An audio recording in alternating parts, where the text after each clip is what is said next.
Alaska's Emergency Management Division described the scene in Kipnuk as catastrophic. The community had been destroyed.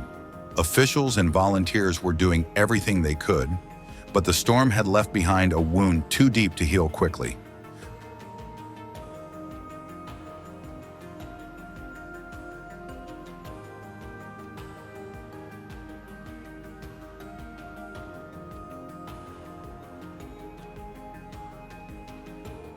By Thursday, assessments showed that Kipnuk had seen water rise 6.6 feet above its usual high tide, a record-breaking level.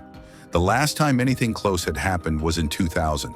Floodwaters had hit Kipnuk more than 30 times since 1979. But this one was different, stronger, faster, unforgiving.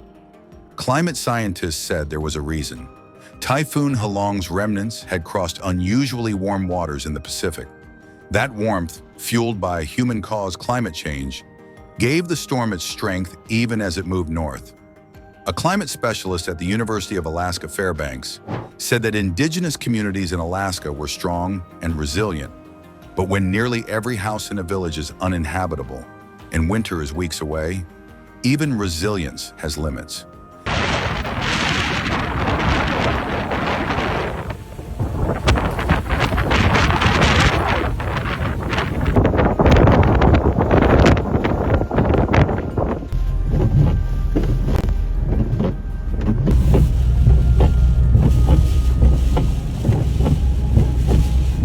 The state had known Kipnuk was at risk. A 2022 analysis warned that its defenses were weak and needed immediate attention. The Environmental Protection Agency had even approved a $20 million project to build flood protections. But the grant was canceled in May. The work never began.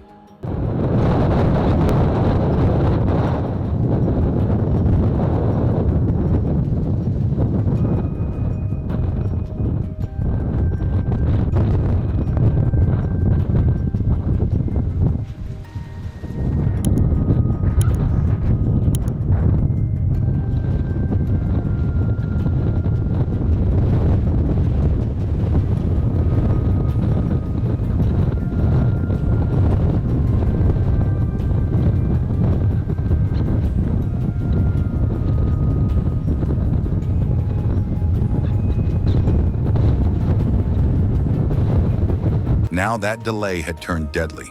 Helicopters and planes continued flying through the week, carrying supplies, food, water, generators, communication gear. Between each landing, storm survivors tried to keep their spirits alive. Some gathered in gymnasiums to pray, sing, and share what little they had.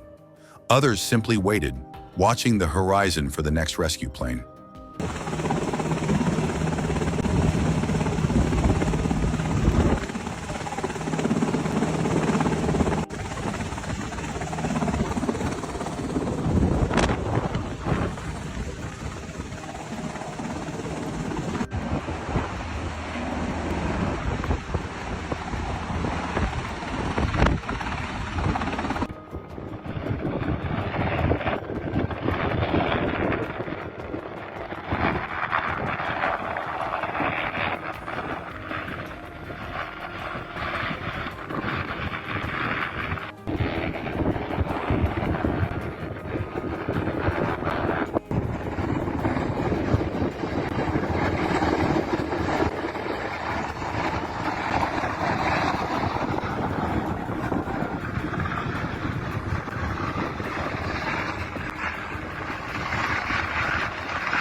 Each passing day brought more urgency. Another storm system was forming offshore, and temperatures were dropping. Winter would soon cover the wreckage in snow. For many, the loss went beyond buildings. It was about history, identity, and home. Alaska Native villages like Kipnuk and Kwigillingok have stood for generations, tied deeply to the land and sea. To leave them behind meant more than evacuation.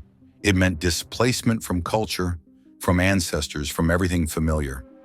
Officials promised recovery, but even they admitted it would take years. Roads, houses, and fuel systems could be rebuilt. But what couldn't be rebuilt so easily was the connection people had to their land. By the week's end, as flights continued toward Anchorage, the scale of the tragedy became clearer. 49 villages across the region had suffered impacts. 1 life lost, 2 still missing, hundreds of homes destroyed, thousands displaced.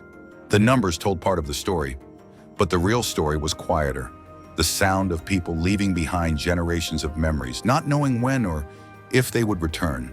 The storm may have ended, but for the people of Kipnuk and Kwigillingok, Typhoon Halong's aftermath had just begun. That's all for today. Don't forget to like and subscribe for more clear and calm reports on extreme weather events. Hit the bell icon so you never miss an update. Please note that some footage in this video is for illustrative purposes and may not depict the exact events described. Thank you for watching and stay safe.